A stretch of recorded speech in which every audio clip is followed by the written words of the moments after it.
I created the story engine because I've met so many writers who are walking around with just the most amazing story ideas in their heads, and for whatever reason they couldn't get them down on paper. I wanted to design a deck of cards that would let writers create their own writing prompts in their own style. Using the story engine deck, you can create new character concepts, plot threads. If you play Dungeons & Dragons, you can use it to create new NPCs, new settings, new magic items. I really recommend you check out storyenginedeck.com.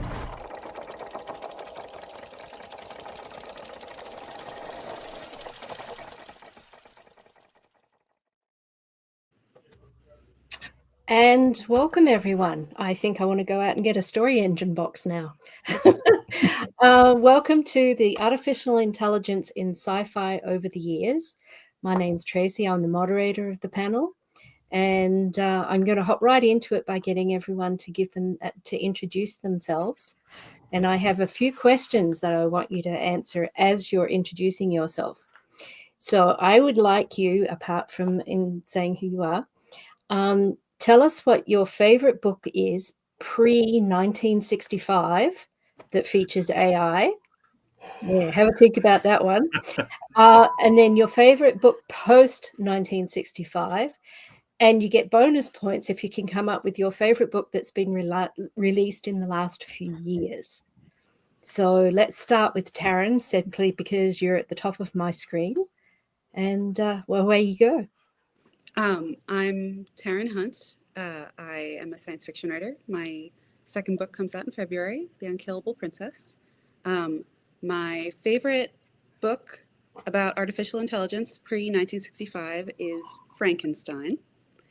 And post-1965 and recent, I'm going to go with Neuromancer, even though it wasn't that recent. Okay. All right. And A? I, sorry. no worries.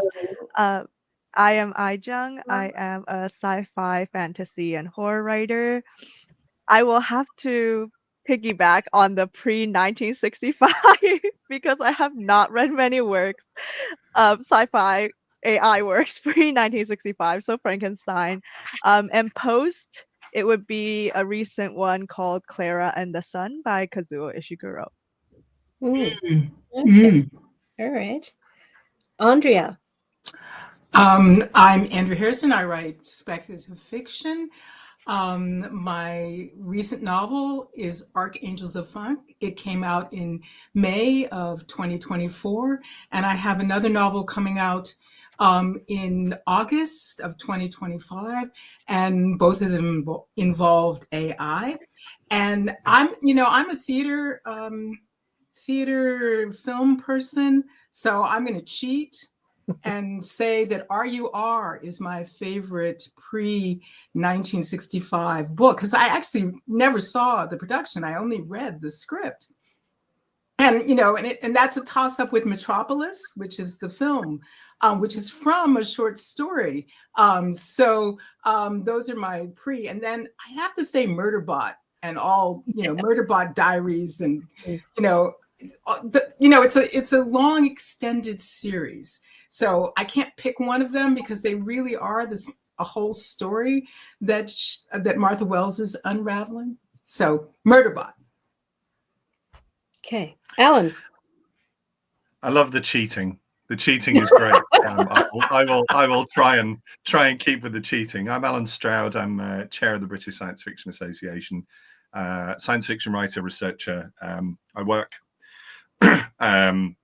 Academically, I work with UK government institutions on looking at the future and some of the challenges that we face. And I also write science fiction, so I do something called the Fractal series, which started with a book called Fearless in 2020, and is now 9 different stories, a mixture of novels and shorter works, and we're working on the next set of 6 or 7 at the moment this year, which is all a bit crazy.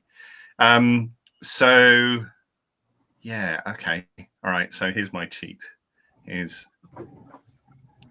my cheat. This is Brel, right? Okay. Artificial Intelligence in 100 Stories, edited by Simon Ings. It's an amazing collection of historical artificial intelligence stories and contemporary artificial intelligence stories. One of them in there is called The Golem Runs Amok, which is looking specifically at the kind of Jewish mythology around that and taking it in a slightly different direction. As a pick, I would look at, I'd also think about Asimov in that regard, because again, there's a cheat there, because obviously the Foundation series started prior to 1965, but he didn't insert Daniel and the robots into that series until much later, in sort of the late 80s, where he wove the two series together. So the actual robots, stories, as it were a little bit later than I think actually some of the short stories were earlier than 1965, but the novels, the Elijah Bailey novels, were a little bit later. So those some elements of them have aged well, some elements haven't, but they were certainly formative for me. The robot series was definitely formative. Okay, all right. So two people have invoked Frankenstein, which brings me very neatly to my next question. I think we need to define, for the sake of this discussion, what AI actually is. I mean, does it include sentience? In fiction, are all AIs automatically sentient? Does it include robots? Does the AI have to be inside a metal container of some sort? I mean, where are the borders as far as AI in fiction is concerned? And I know with fiction, there pretty much isn't any borders, but how do you handle it personally in your fiction? And how do you define AI yourself? So let's go backwards this time. Alan, you start. Okay.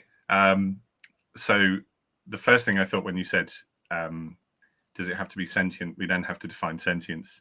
And that becomes problematic in that regard as well. So we end up sort of spiraling down into whatever nexus is kind of there.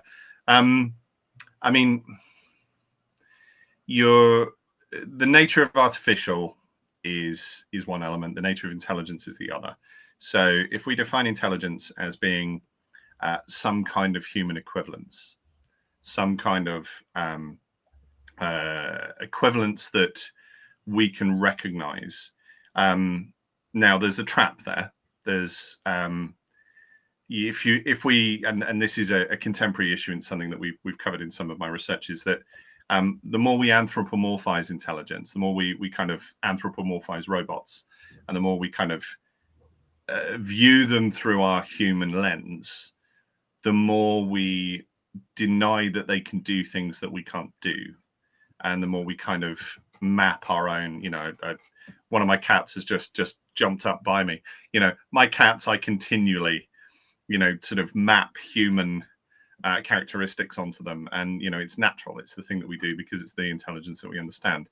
But it can be a limitation. So we do have to kind of recognize that and understand, particularly as the development of this technology goes further, as we get into AGI as opposed to LLMs rebranded, which we have at the moment.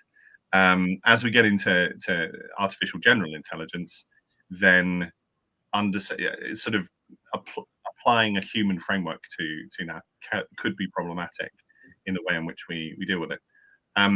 My intelligences lean a little bit in, but they lean a little bit in because that's part of the message, essentially. So in my writing set 100 years from now, the AI has to be mapped onto human characteristics, because otherwise it becomes unstable and it becomes problematic. So they've used digital human identities to kind of structure artificial intelligence, because if they don't, then the intelligence starts to either become strange, odd, difficult to control, or unstable, or unpredictable.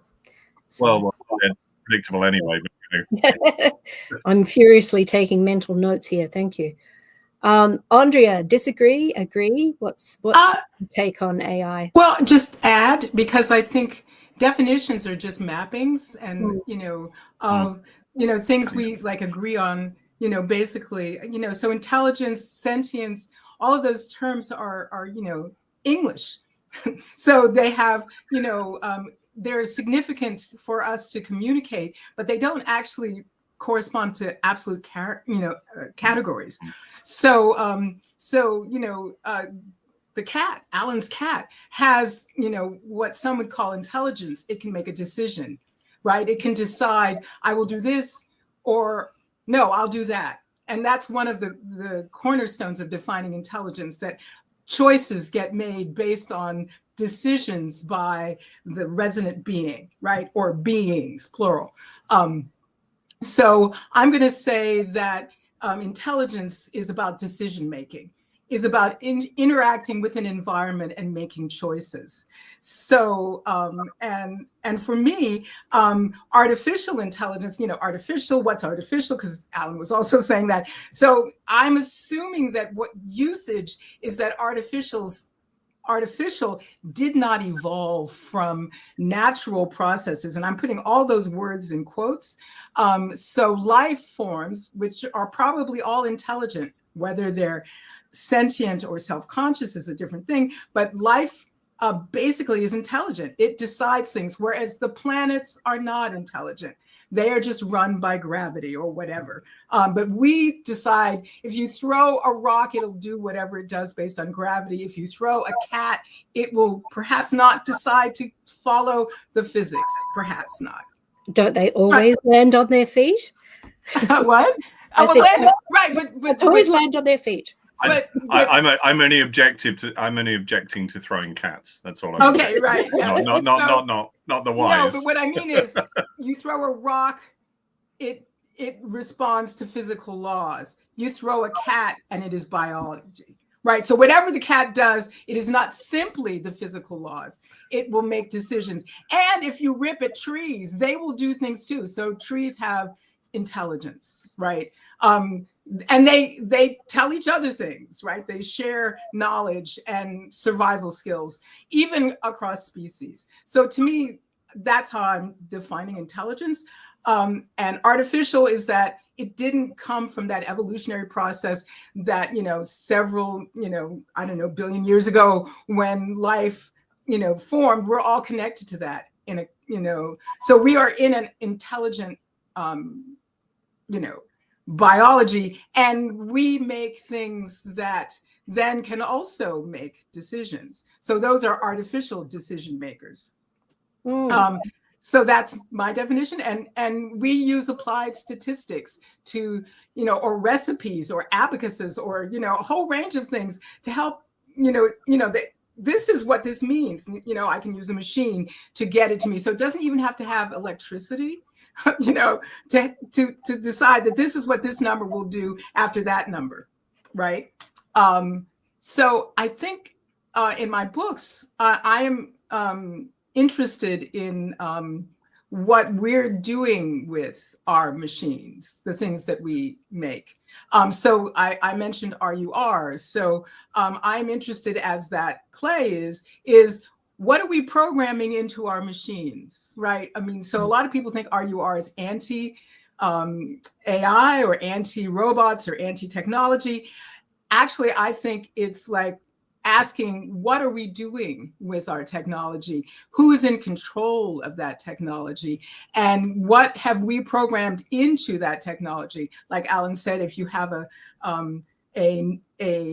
machine that is not in some way tethered to humanity, what will it do? But if you have a machine that is tethered to humanity, what will it do? Right, to our biases, to our perspectives, to our lapses, to our, greatness and our, weaknesses. So that's what I do in Archangels of Funk. And I have 2 circus bot characters who we come from their point of view. They've been trained on humans, and they are trying to work, or the programmer is trying to do algorithms that will allow the circus bots not to become the rogues that Alan is talking about, to actually program emotion, because we, thoughts in humans, we are not rational. we think we're rational. We rationalize, but we are not rational. But we have emotions always. Every thought has an emotion.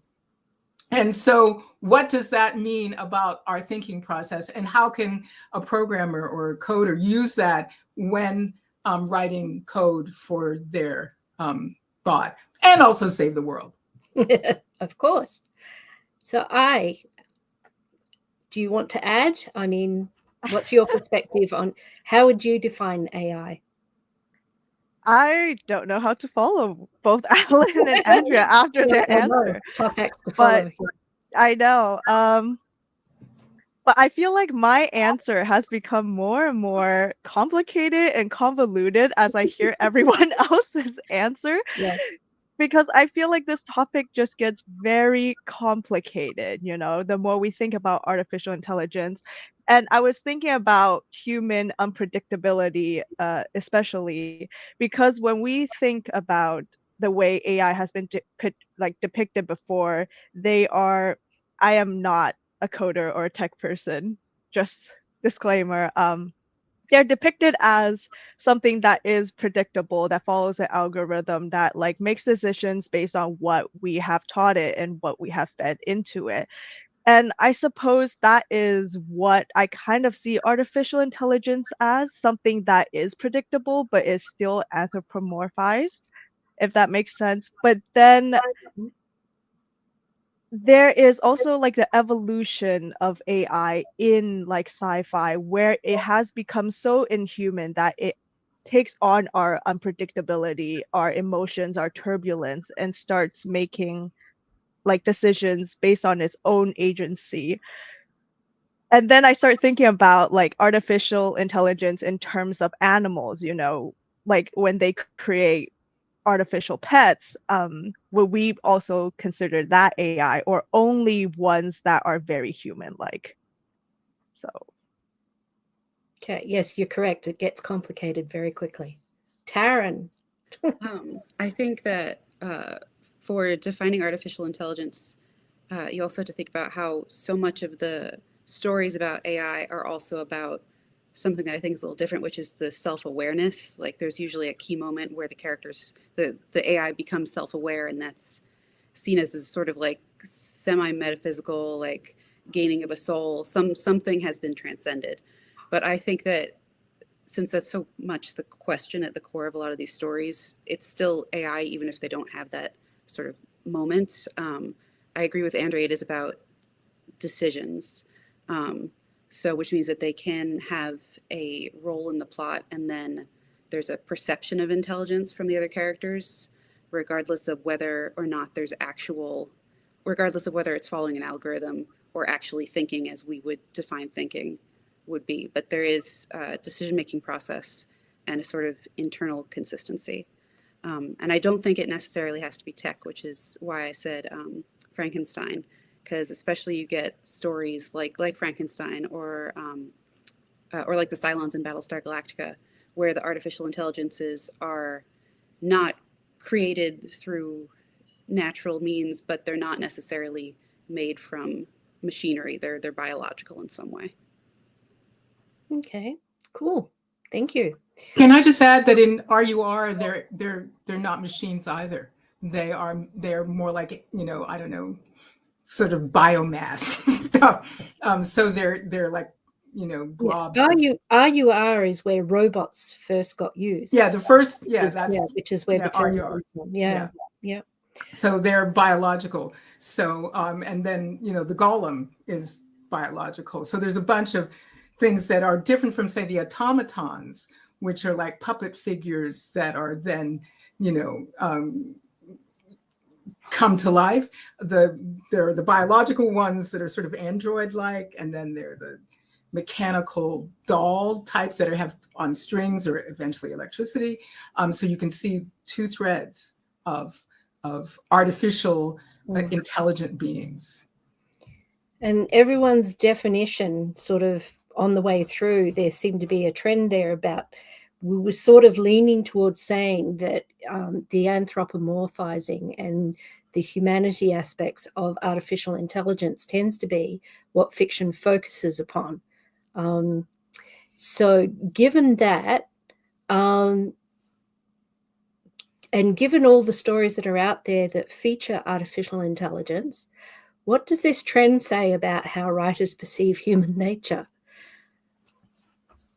So this is we're flipping it around just a little bit. Oh no, it's a good way of thinking about it. In one sense, it kind of there's probably ignorant danger.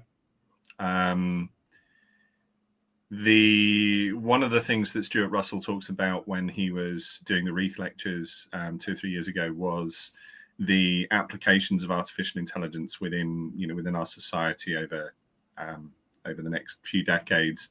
And he was saying one of the things that the UK is really bad at is we made a decision in our education system to move towards a rote-based learning system about a decade or two ago. And by doing that, we put our children, potentially behind, because the rote nature of learning is something that is very easy for machines to pick up.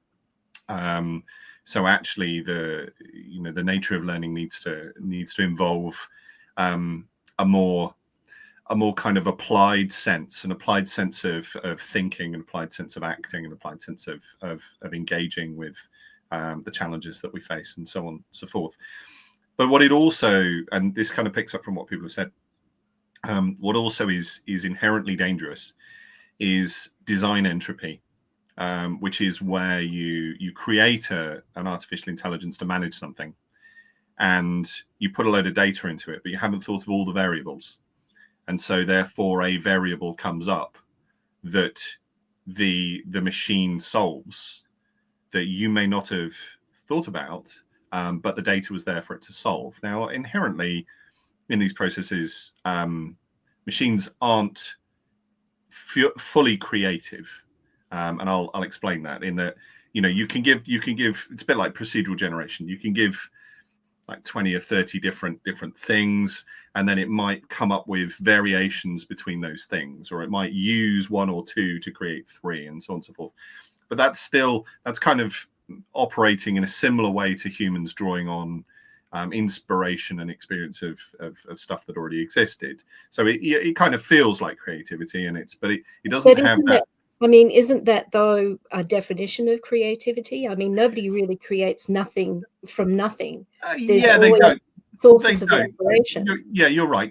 David Hume explains that, and it's quite clear, and and the kind of nature of dreams drawing from experience, and so on and so forth. And that's well and good. It just, the nature of human creativity is kind of a little bit beyond that, because it can contrast.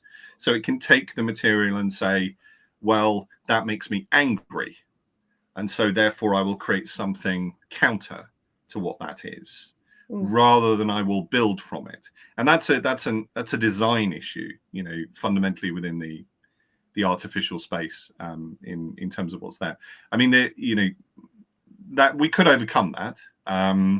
It might be that we start to design, we design these kind of things that are anti in some senses. It might be that becomes part of the parameter, part of the prompt. This, not this, or against this, opposite of this, or something like that. You might sort of bring some of those ideas in. But I think, just to go back a little, I think the design entropy issue is the thing that's of concern. If you ask, we already live in an actor network society, or actor network theory is kind of prevalent, which is where humans do not have full agency in our society, because we do, but there are also things we've given agency to, like automated ordering systems, or if you like this, then we'll show you this. Those are all automated processes. So essentially, if we use a writer term, they're kind of protagonists, in the narrative of our lives, right? They kind of, they feed us stuff. So the danger of this entropic design is crucial, because we could end up with things that suggest solutions and then enact solutions if we're not careful to make sure there isn't human oversight or human kind of supervision within that point. We will end up with solutions that will do damage. I also think there's the problem of deep learning. So we don't actually know what the say neural nets are doing when they come up with some of their decisions, right? There's a black box and they hallucinate. So this is something that I actually put in Archangels of Funk before it became a big thing. And I was writing this starting in 2015 because we have codes that we don't know, right? Like most of our thoughts are unconscious, right? So those are codes we don't know.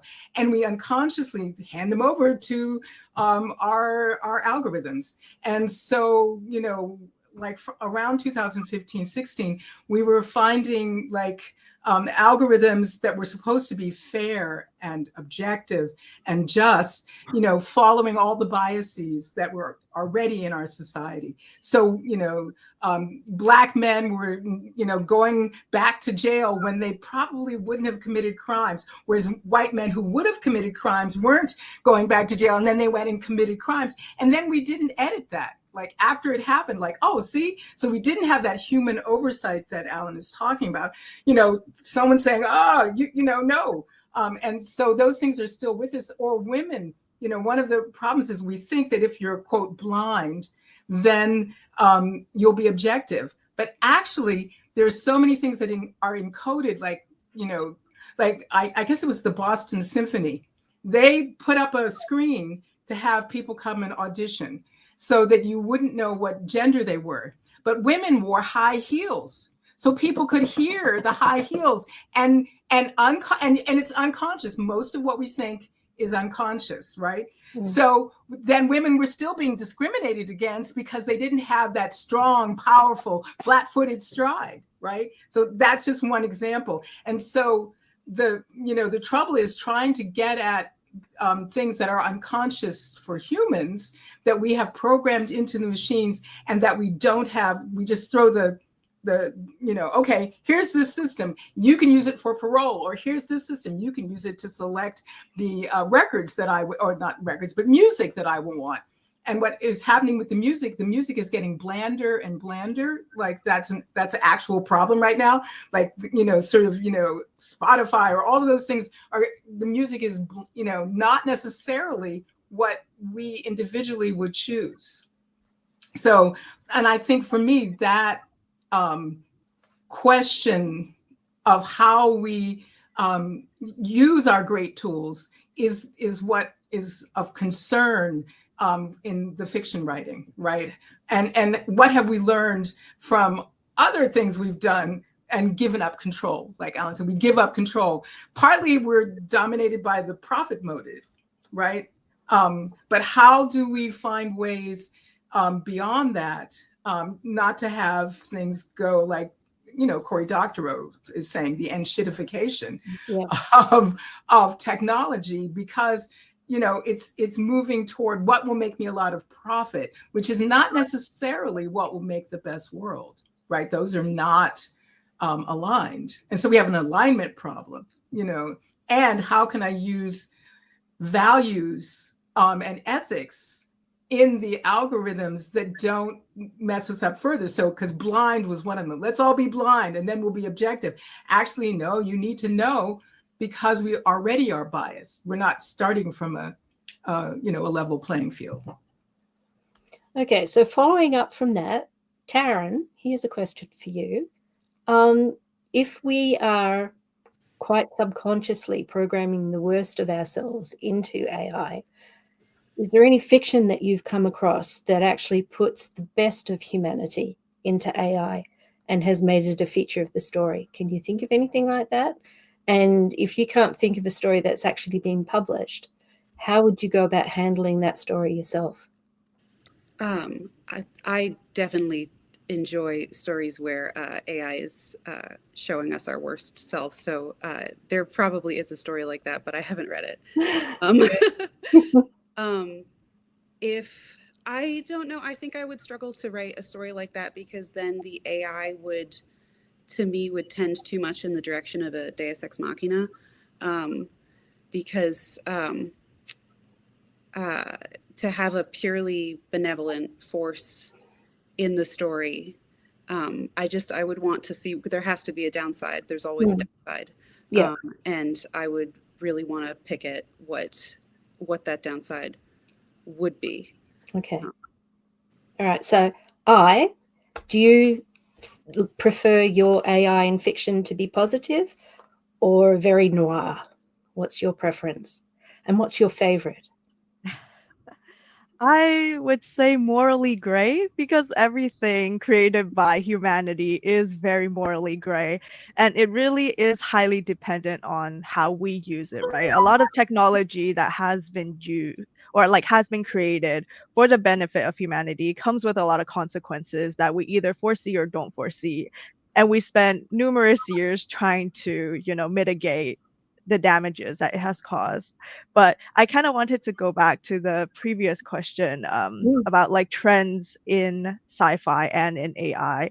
And I definitely seen how AI has been placed in a very negative light in the past, with Ex Machina, things like that, turning against humans. And I feel like it has definitely taken a more morally gray trend throughout the years, simply because with humans, we do tend towards control and we do tend towards fearing what we don't understand and what we cannot control. And I feel like, especially with technology, it is a very, I want to say, inaccessible but highly accessible field. Like whenever I hear about technology, technological jargon, it goes way over my head. And then what gets explained to the general public is missing a lot of the nuances that the technicians themselves understand. So it's difficult, I think. But then I was also thinking about how sci-fi has been trending towards more organic AI.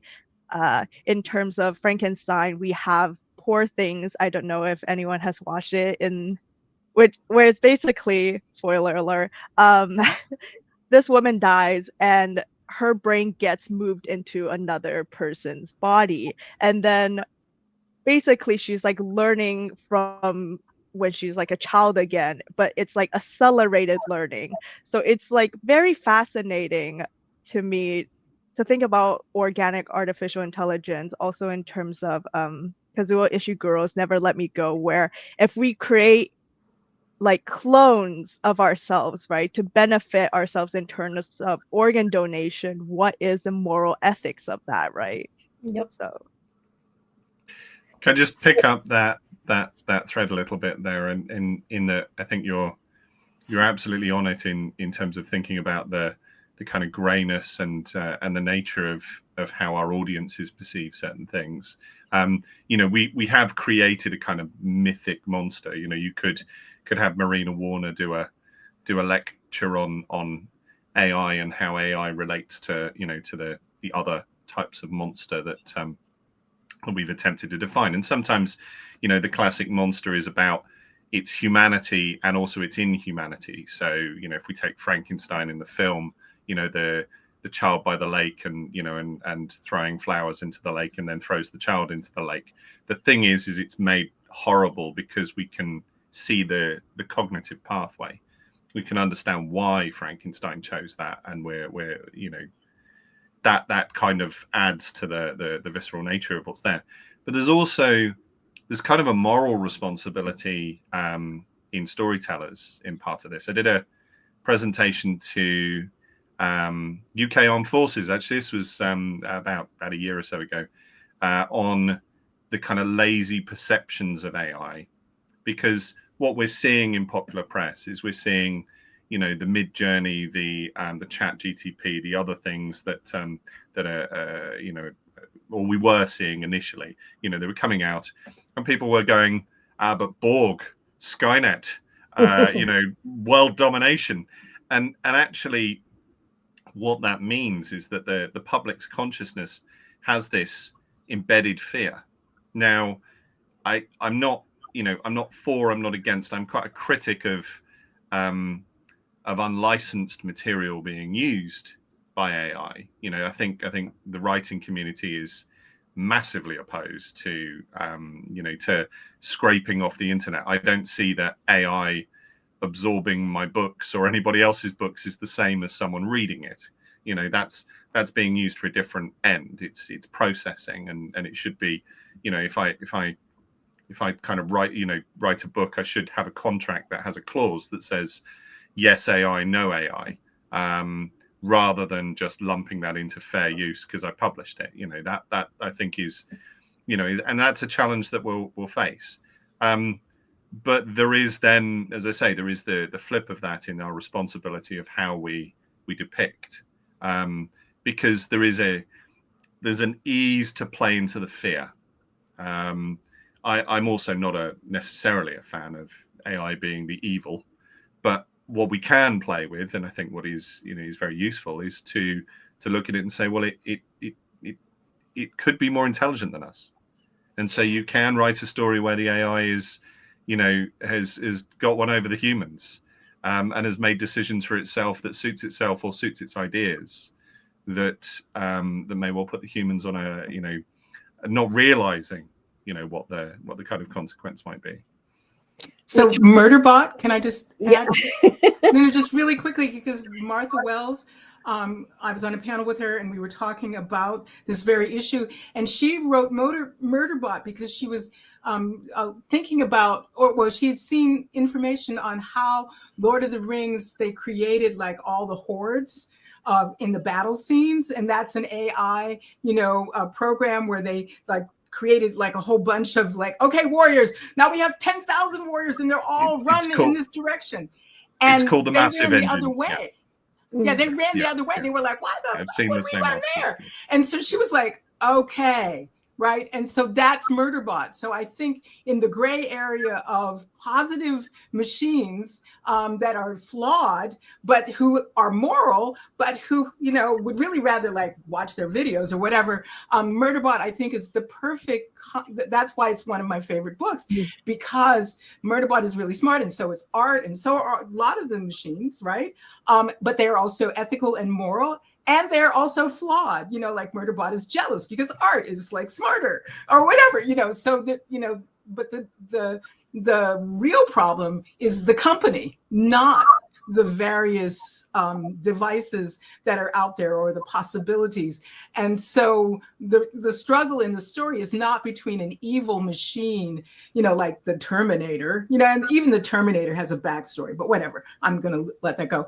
It's more between, again, what I had mentioned, like, what are we doing with that machine? And we want Murderbot to be around, right? And do what Murderbot does. So it also works with our own like desires for like having superheroes to save us, right?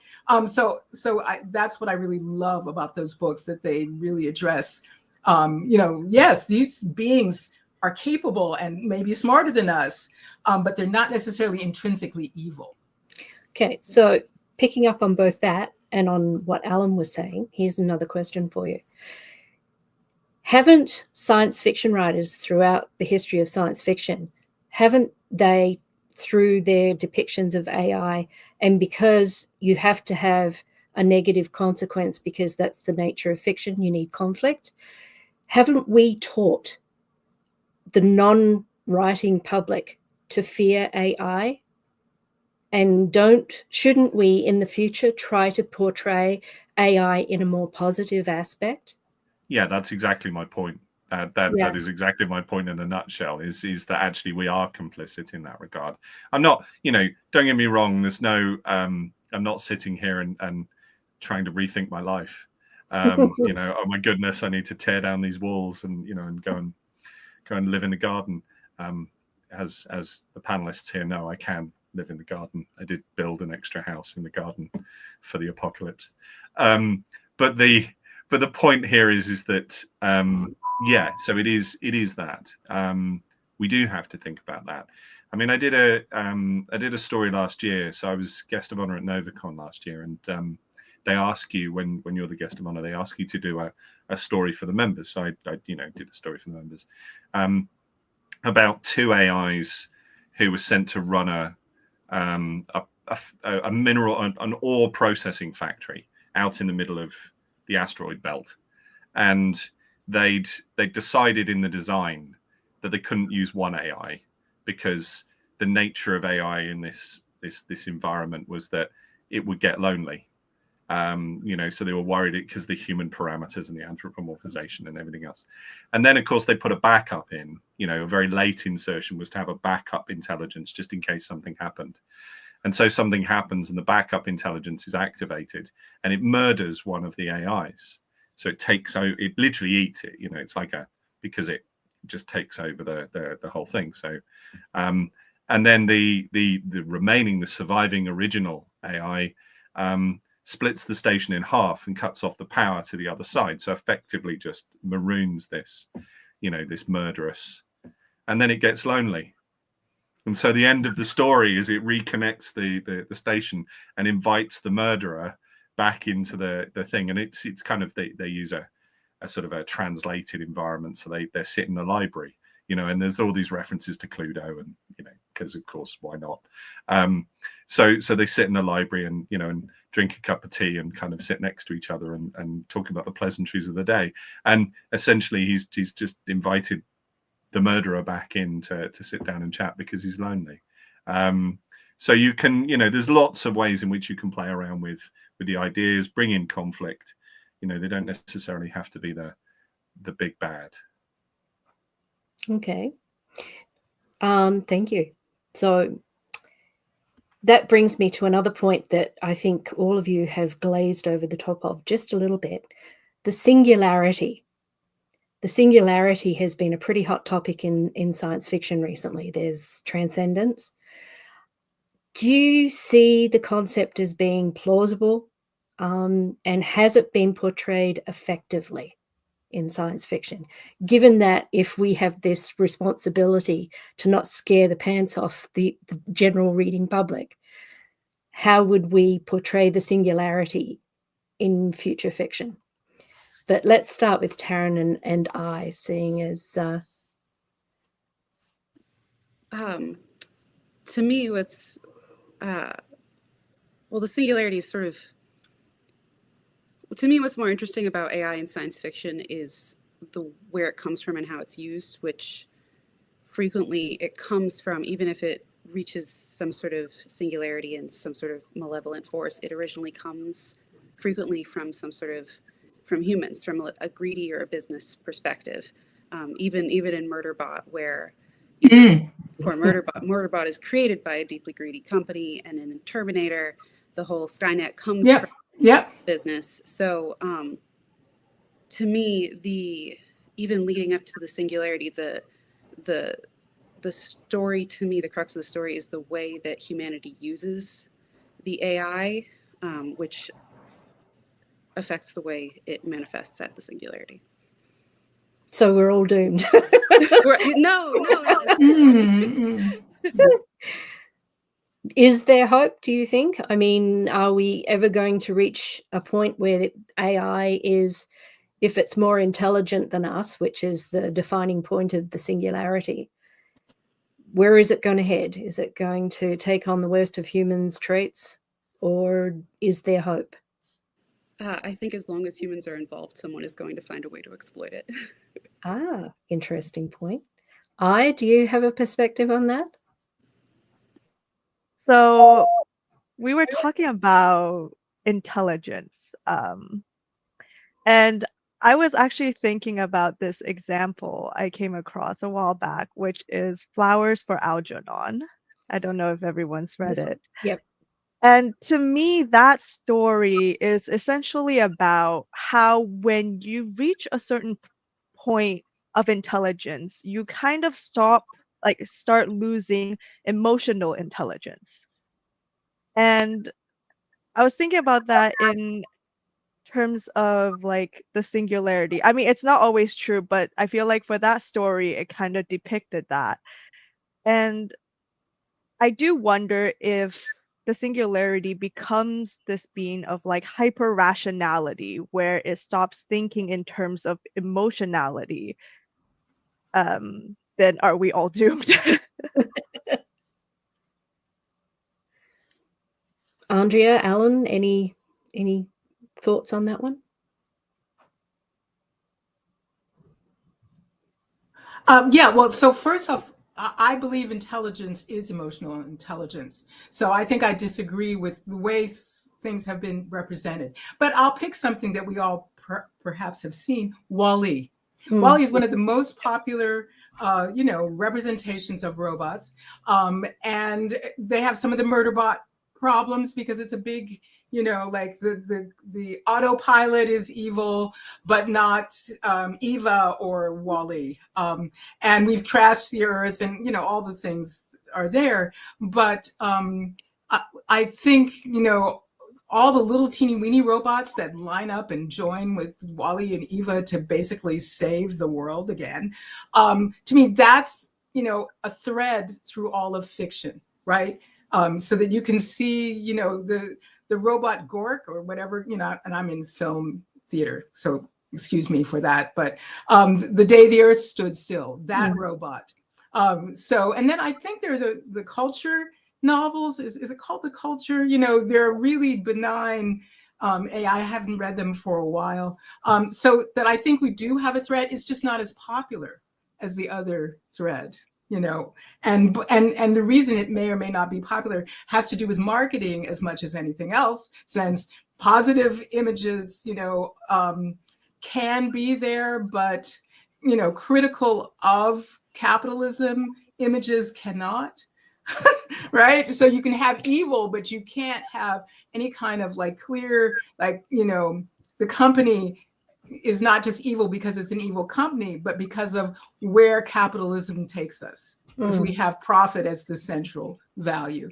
And that's, it's very difficult to go at that aspect of AI because, many of the problems with AI are about, how can I profit from this? Not, is this a good piece of code? Or, how can we use this code? And so stories about that do not get the same, focus. And WALL-E, it was a children's movie, and the critics even of it said, well, it's not really about, all the things that it was about. It's just really about a cute robot. It's not really about how we trash the planet. It's not really about how this company has, made us into blobs. It's not about any of those things. That's just backdrop. It's just really about Charlie Chaplin as a robot or Buster Keaton, whichever one. And in fact, it's about both of those things. And so it slipped under. So, and I think there are lots of, in my book, my AI are not, they're not superhuman perfect, but they're not evil nasty, right?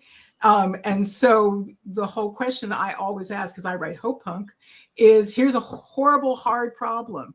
So I'm not optimistic about it. What kinds of solutions could we possibly imagine? And, and what kind of struggle could we have with ourselves and our tools? And that to me is really dramatic. I mean, so, that is the direction I hope we can go. So I have hope. I'm not optimistic, but I have hope because we haven't yet blown ourselves up, and we could have. Yes. We have the capacity to blow ourselves up, and we have not yet done it. So, and I'm old. Yeah. I'm old enough because I was born in the 50s. So I'm old enough that I ducked and covered. I hid under, well, no, I didn't because I knew physics. So I was like, if the bomb drops, then, my brother told me, we're going to be nothing. We're going to be shadows on the wall if the bomb drops, and I was telling these little 7-year-olds and they were like, but my brother had told me and he knew physics. So I was like, yes. So you just might as well stand here and watch the show. And we haven't done that. And so, I'm in my 70s and we haven't done that yet. So that to me, is hopeful, if not optimistic, hopeful. I mean, if we sort of take the singularity then as a kind of point, and just to pick up on some of Andrea's, what Andrea said, I read Where the Wind Blows. So that let me know that I was going to die if there was going to be a nuclear war. So that tells you, our relative ages. If we take the singularity and we kind of unpick it a little bit. So if we're talking about the fact that the moment where machines become more intelligent than human beings, well, what does that look like? Now, we've already tried to define intelligence. We've probably got 5 different definitions of intelligence that loosely kind of connect to each other, but probably also have a little bit of disconnect from each other. I've already, we have talked a little bit about actor network theory in that we don't necessarily have full agency in our current society. So whether we determine that as intelligent or not, there are actors that are influencing our lives who are not human. They are constructed, they are artificial. So there is an element of that in our society as things stand.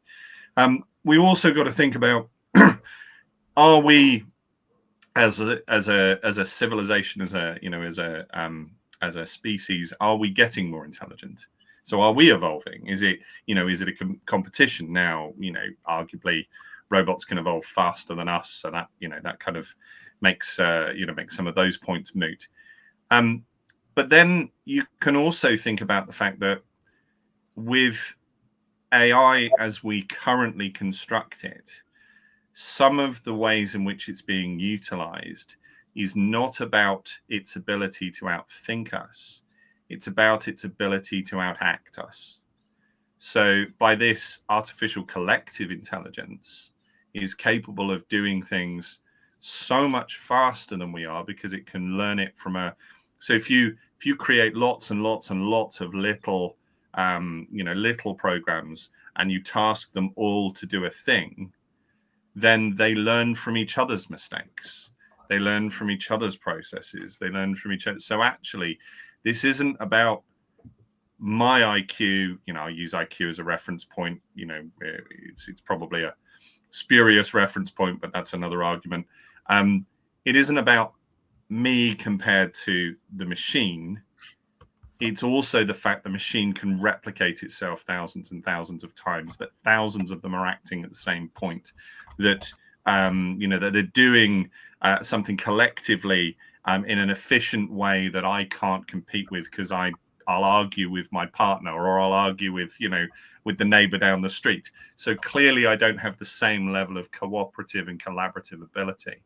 There's a variety of ways in which we need to almost unpack the singularity to try and think about the ways in which there are dangers in this process. But I am, going to come back to Andrea's last point, which was she's hopeful, and I kind of am too. I go into meetings with all sorts of different people, and I'm brought in there as the tame science fiction writer who has a slightly disruptive way of thinking and a different way of thinking, and I still have this fundamental kind of conceit that actually we can address these challenges, but we just have to try and understand them and not try and simplify them. And that's a danger that we've done for so long. We've spent so much time simplifying them down, and unfortunately a lot of the simplification, it's the fantasy writers' fault. They're all the ones that simplify everything. It's good or it's bad, it's nothing else. Because of the nature of that, it has led us in society to think we're saturated with narrative in that regard, and so it leads us in society to think in kind of quite simple terms at times, and that can be problematic. Okay, so a question popped up in the chat, and Fraser has just put it up for us. Is there hope in the singularity potentially causing us to understand something beyond our anthropomorphic human perspective? Which I thought was a really good question. Yeah, so I'm going to throw it at all of you one after another. Let's start at the top again. Taran?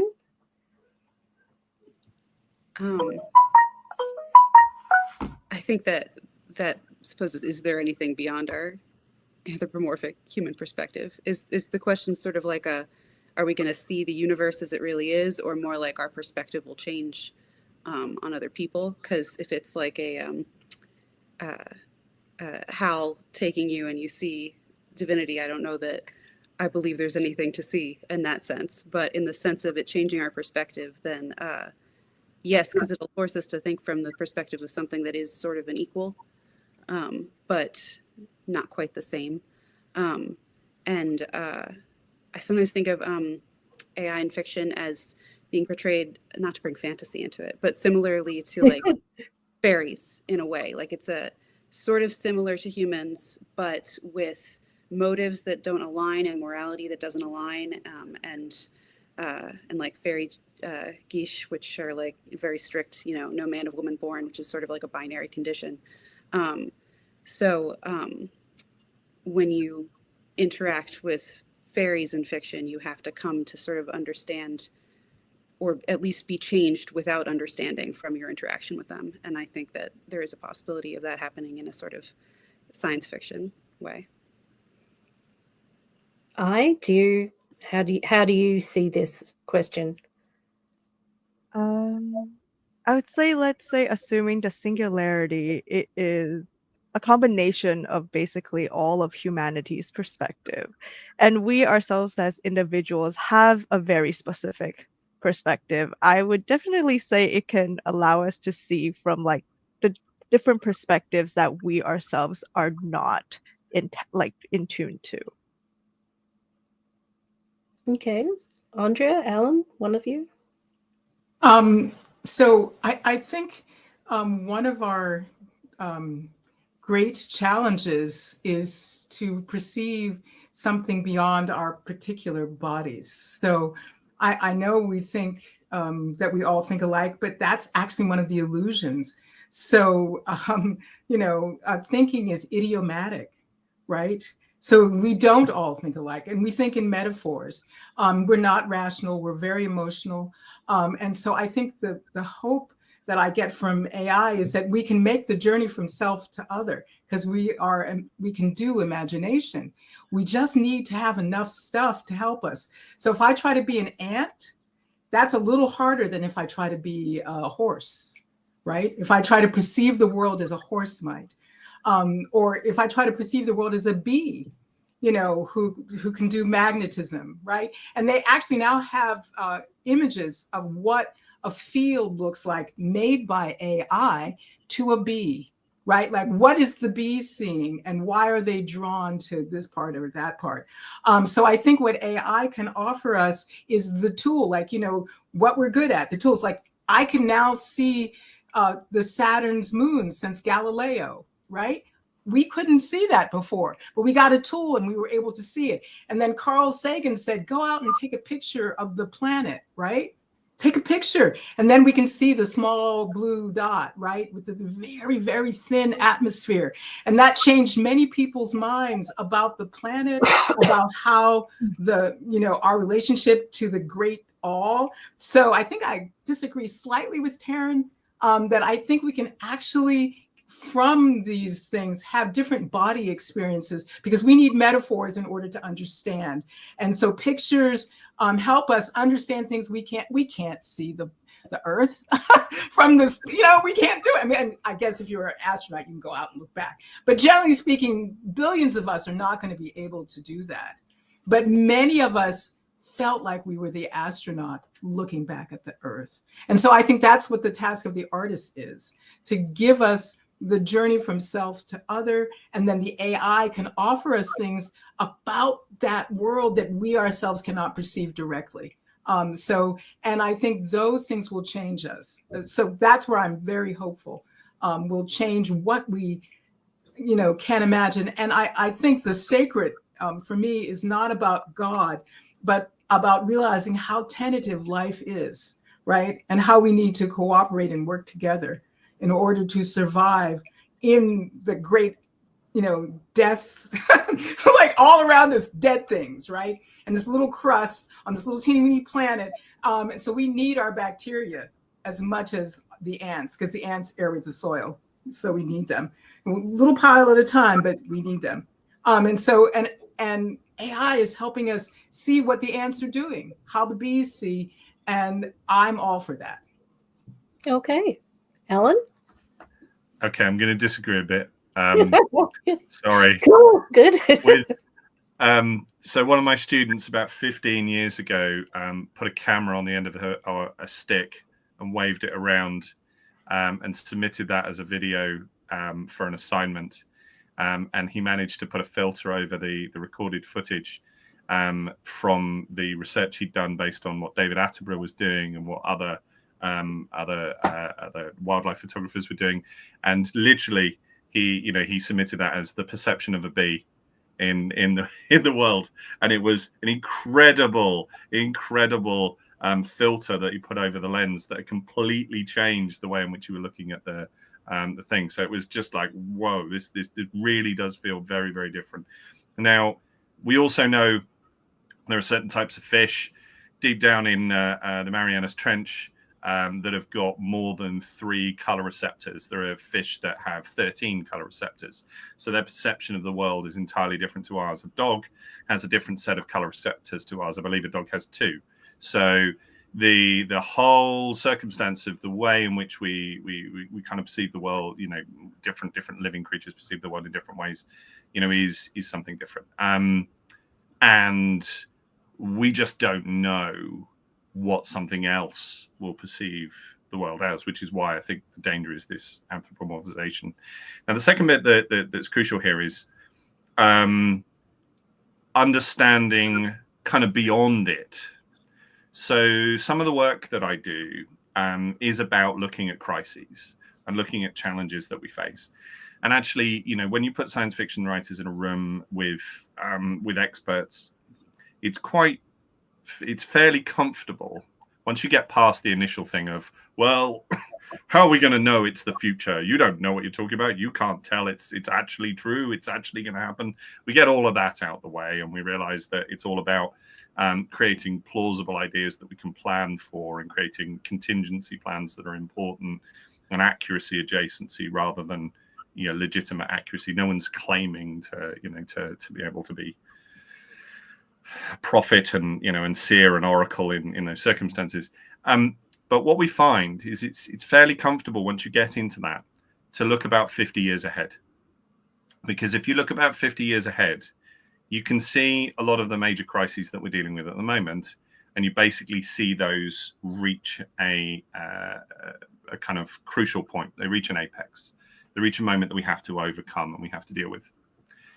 What's difficult is perceiving the world after that. So if you take fossil fuels as an example, we're going to run out of oil and gas in about 50 years. We're going to run out of coal, I think, in 115 years, I think is the estimate at the moment. And so we know that's going to happen. You can kind of look at the structures and you can identify, you know, where the resources are. You can say, well, Venezuela, well, you know, this, well, that, you know, and so on and so forth. And whether there will be a fight over those resources, you can kind of talk about that, whether there be some sort of economic deal. And you can talk about the kind of transition, because the transition has to involve nuclear. Can't not involve nuclear. It has to, for us to get through to then be able to move potentially into, you know, into wind, solar, you know, because the infrastructure won't ramp up fast enough necessarily, or at least that was the predictions, you know, in the last 2-3 years, in terms of what was there. But perceiving that society beyond the crisis, that's the hard bit. So in the sense of understanding something beyond us, it's the same kind of thing, because what we're trying to do is see that the singularity event will happen and then understand what the society is past that. If you read Adrian Tchaikovsky and look at the Children of Time series, he tries to do something like that, because what he looks at is he looks at a variety of different organic intelligences having their conflict and then figuring out how to reconcile with each other and live with each other, in that some of them are parasites to the others. I'm not going to spoil it any further than that, but they find a symbiosis. And so the society that is created through that symbiosis that was established after the conflict occurs is transformative. And so it's interesting to kind of see someone take that narrative through that. And I think that's kind of what we do. I mean, with that particular series, you know, it is transformative. You know, essentially the humans perceive the world in one way, the spiders perceive the world in another way, the octopi perceive the world in another way, because they're all intelligent, because there was a thing that happened, you know, that caused them all to be intelligent.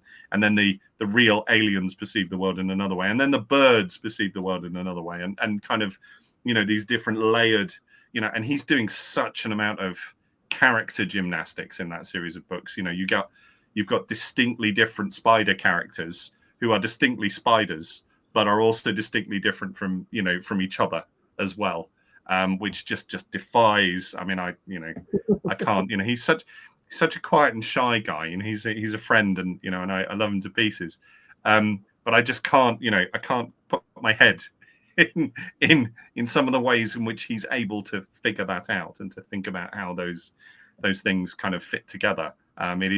It is, as I say, just like, you know, kind of science fiction gymnastics in terms of character study. And, you know, there's nothing quite like it in what I've read. Now, that's not artificial intelligence, but it does give us a sense of how perspective can be transformed. Okay. So one of the things that you've all touched on a little bit is that AI depicted in fiction, and probably in the future as well, will have human flaws, because that's what we end up programming into it. And also it will have human morals. So it will have ethics somewhat like we do, unless the singularity comes along, in which case not all bets are off. But before then, right now in fiction, AI tends to be a good guy or a bad guy. Have you seen any fiction where the AI is just another character?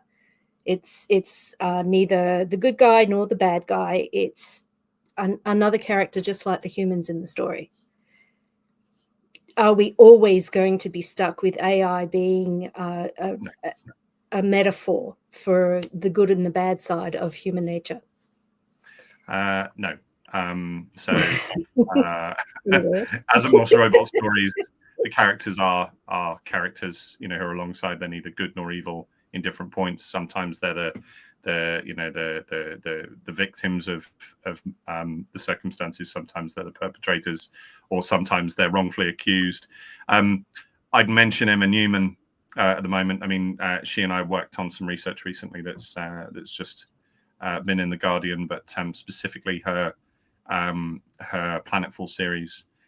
They have these MPhys intelligences, which are intelligences that can kind of talk to you. They're like a buddy, you know, essentially in your head, that can kind of talk to you, and it gives her a sort of conversation when characters are on their own.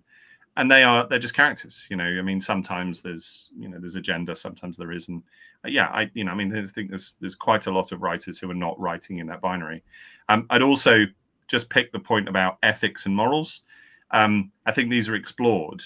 I would suggest that there is a crisis to be concerned about if we do project human ethics and human morals directly onto AI, in that if we perceive that they will automatically follow them, or if we perceive them as, you know, in a limited capacity, we think of them as humans. I think that is a problem, and I think that's something writers can illustrate.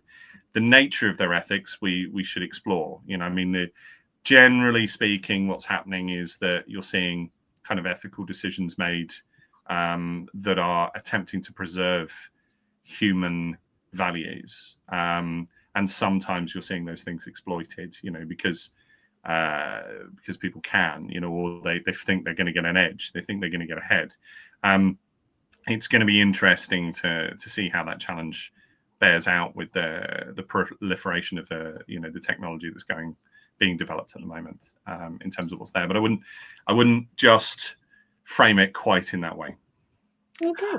I'm on an institute project. I'm also a professor emerita at Smith College, so I get the wonderful joy of being on a semester-long symposium about AI and human values. So it's just the question that you're talking about, and we're looking at the problems that are already there in the ethics and values that are implicitly in the algorithms, and then also looking at how ethics and morals evolve in biology. So we often assume that only humans have ethics that only humans are moral. And so there, there's that famous thing where I think it's Franz de Waal, he gives like, all the animals the same piece of celery and they're happy. Then he gives some like a raisin and some a celery piece, and they're mad at him. And some of them, I think it was like a chimpanzee, threw the raisin back, wouldn't take it if other chimpanzees were watching. So Franz de Waal and others talk about how ethics, evolve. So we didn't just have them all by ourselves. They're there as part of our biological evolution. And there's a mathematician, I think at Harvard, who talks about game theory and how super cooperators evolve. And he did a whole, series of game theory programming to see what happens. And, things rise and fall, the good guys, the bad guys, whatever. But those who cooperate over the long haul were the ones who lasted the longest. And he's a biological, he's a mathematical evolutionary biologist. Yes. And so he's looking at why ethics evolved. In other words, it evolved because it works, and then therefore, if you are ethical, odds are you will be with us in the far future. If you are not, you have your moment, but you often either destroy all the resources or kill yourself or kill everybody or make it impossible for anything to go beyond you. And so you are gone. And we see that actually over and over again. That's his hypothesis. So we're looking at those things in terms of artificial intelligence. And then where do emotions come from? And thoughts, and how all of those things evolve in order for life to continue, right? So that's like what we have is what worked in a niche, but also what worked generally. And so we'll be looking at how that will have an impact on the future, and that cooperation, even though we believe in the selfish gene in our society and, survival of the fittest or something, the fittest may be the one who cooperates. And so to me, that's something I'm very interested in. And there are people at MIT working on how to actually code for those things that guy at Harvard is talking about so that we can survive. Like, how can we code it into the AI and get the best possible scenario from their decision making? What's your perspective on this? Would you be able to repeat the question? I completely lost track of it. I didn't write this one down, so oh no. It's on the issue of morals and ethics. You were mapping it. Yes. Yeah. If we're programming in the worst of human nature and we're also giving AI morals and ethics at the same time, what potential? Is there any fiction out there that deals with that for a start? And what are the potential dangers in that? I can't recall any specific fiction, but perhaps it's in there and I'm just not picking it up. But I definitely think it will be very difficult to kind of map moral and ethics onto AI, especially because it really differs from person to person. Like, whose standard are we following? And it might also differ from culture, religion, etc., right? Like, are we following a law template, for moral and ethics, or are we following someone who everyone votes to be specifically sound? So I think who gets to say? Yes, I feel like yes, in the end, it's all about choice. And in terms of AI, I think a lot of people are already using it dependent on their own moral and ethics, and that's already been an issue. So, do you want to expand on that a little bit? Depending on their morals and ethics, do you want to expand that? Give an example. Give an example. So I would say, the specific ways we. Oh, Alan wants to interject. Please. I can. I was just going to help you. Okay. Please do. If that was bring in the expert. So no, not at all, not in the slightest. There's a really good pithy phrase that kind of brings it straight down to the bone, which is the trouble with common sense is it's not common. Yeah. Right. You think it is. You think everybody thinks your way. You think everybody has the same values and some of the same things. And quite a lot of the time, there will be moments where those values are kind of not the same, are tested. There are local contexts. I mean, I remember waiting for a taxi in Ireland, in Dublin, and not seeing the queue. It wasn't. And bear in mind, I'm English. I love to queue. Right. It's a national pastime. But it was done in some way. It was structured in some way, and I just didn't see it. And you kind of you end up as this kind of disruptive element in there. And I'm sure I was very lucky to get away without angering anybody. But in the circumstances, there are always moments where those commonalities that you assume are not the commonalities that are actually there. So within the context that I was talking about, there will be groups of people who establish norms within those contexts that they're working in that will be entirely different to other groups of people. And if there's no communication, there's no kind of intrinsic kind of interconnectivity, then those will not become common standards in terms of what's there. You don't have to be uniform, though. Diversity is actually, an absolute necessity. Mm-hmm. Yeah, so all of the different values that we have and all of the different thought processes, those things, actually interacting, that's cooperation. Cooperation isn't we all are in lockstep and have one mind. Not possible. Actually, utterly not possible. Mm-hmm. But how we, negotiate diversity, that is, and do we repress it? Do we pretend it's not there? Do we kick it out? Those are questions that get asked when you cooperate. So it's not like it's not like you have to be the same as someone, right? Yeah. You have to be able to, like you said, Alan, I think you talked about parasitic relationships. Those are all throughout nature. So if you want to think like a forest, you better have some parasites who get rid of all kinds of things and transform them so that, that wonderful things can happen. You need those fungi because we would, oh my God, and they of course get out of control and start eating you when you're alive. So you have to have something else that works on them so that you have like diversity. So that you can, fix nitrogen so that we can breathe oxygen, right? As simple as that. And so we are already dependent on diversity to take a breath.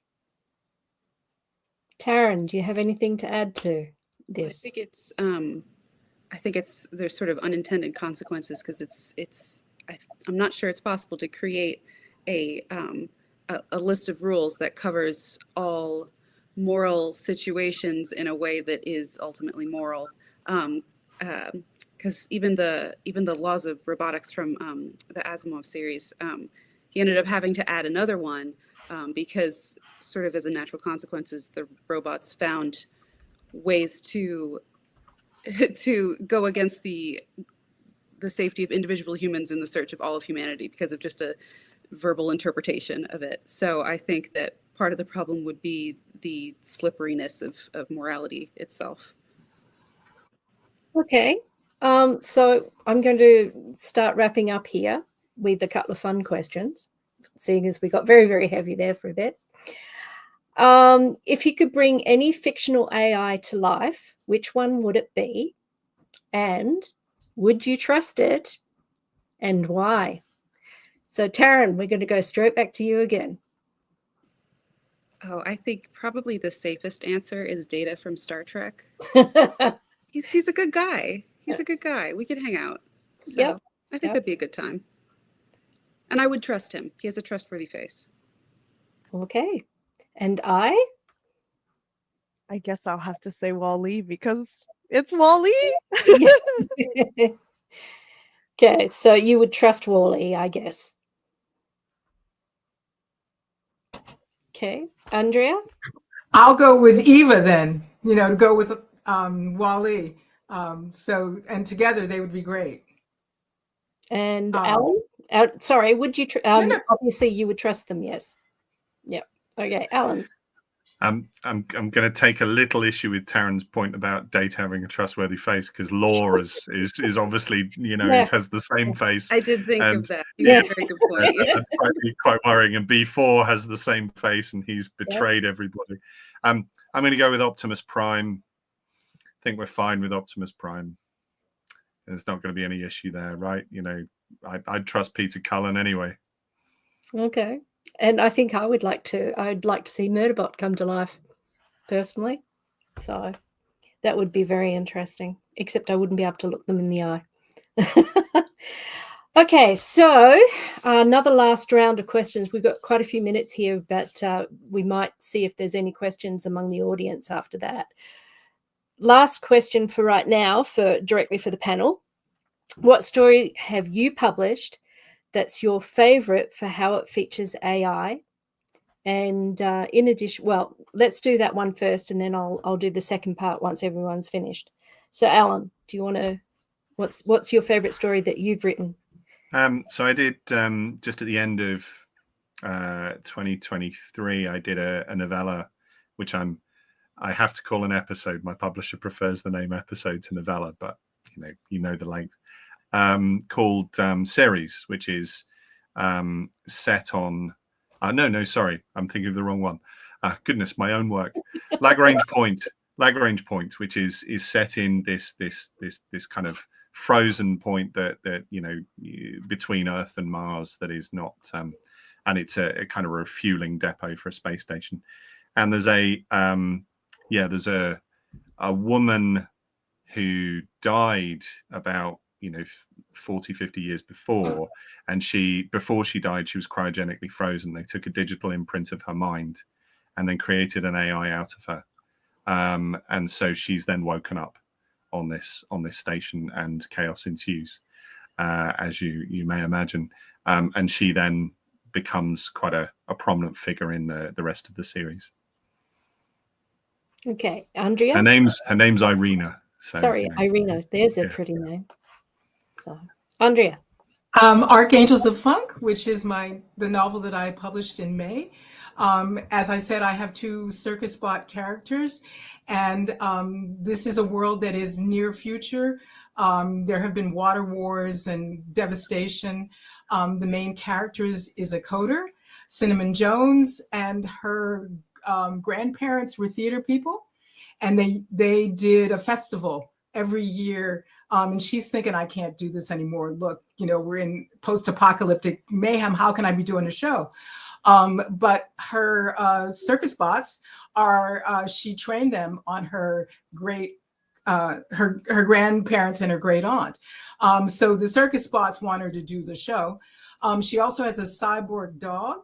And so the dog and the dog has a friend who's another dog, and they want to do the show because, they're all into, one dog goes and finds all the toys, and the dogs love the bots, so they are all putting pressure on her to make sure she does the show for the whole community, which is struggling with, all the crises that would come from, not having enough resources, not, power differentials, and yet they decide to do the show, and it's called the Next World Festival.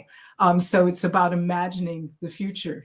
And the bots really think that this is what people need to be doing when they're in the midst of crisis. They need to be imagining the next steps they take. And that's why the bots want the people to do the festival. And they really get Cinnamon to work on it. And she also writes more code for them so they can be better at what they do. So, and that's all from right at the beginning. And it's like, how hard is that? And how much fun is that? So that's why it's my favorite one. I got to say, Cinnamon Jones is a fantastic name. That sounds like a really fun story. So, what's your favorite? What's your personal favorite? Tell us about it. I would say it is a short flash piece I recently wrote about an AI who is in the end of the world, and it is trying to map out the best parts and the worst parts of a world that no longer exists.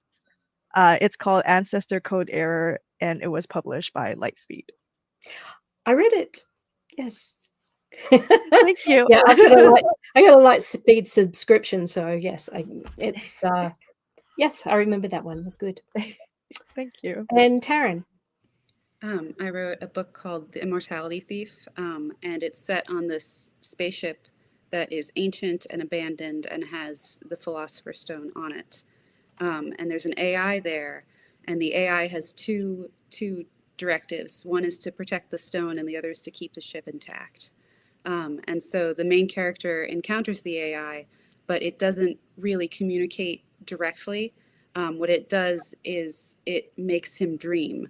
And when he dreams, he sees people that he knows that speak to him as the AI. And it's sort of a mix of like his inner fears, his deepest fears, really, and him seeing that, but shifted towards the question that the AI is trying to repeatedly ask him.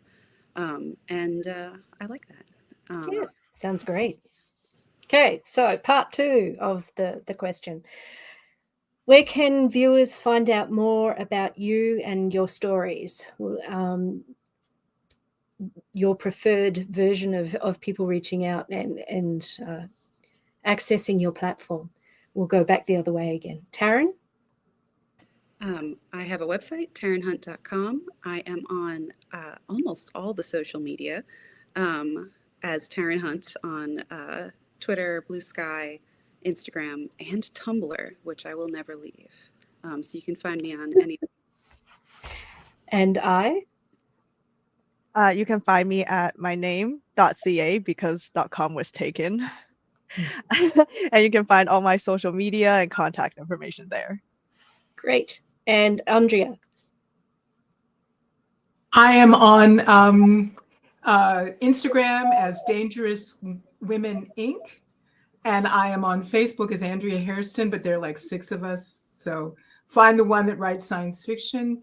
And I am on Blue Sky as Andrea Hairston. So you can find me there.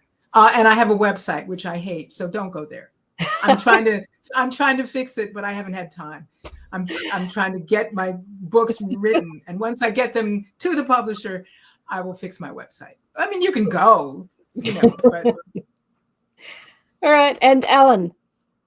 Well, I'm going to Andrea's website just Yes. for giggles. I mean, alanstroud.com gets to me. Flame Tree Press do my Fractal series, so they can be found on the Flame Tree Press website. You can also get those on all your usual places, Bookseller and other bits and pieces, other stuff. But yeah, so to find me otherwise, usually if you've typed my name with this particular spelling, as in the first name spelling, if you type that name into Google, it's usually me, or I think there's one US journalist who's got the same name. And then there's one other guy who randomly messaged me about 4 years ago and said he was incredibly proud of what I was doing. So, so I'm delighted that he can be my imposter when I'm stateside, or, if I need to be stateside, I just let him know that he needs to go to anything. That will usually work. Okay, so with almost perfect timing, we're just about to clock over to 1:30. Taran, Andrea, Alan, thank you very much for your time. I appreciate it. And my thanks to TBR.com for allowing the panel. Thanks everyone else who has come along to listen to us, and we'll catch up with you later.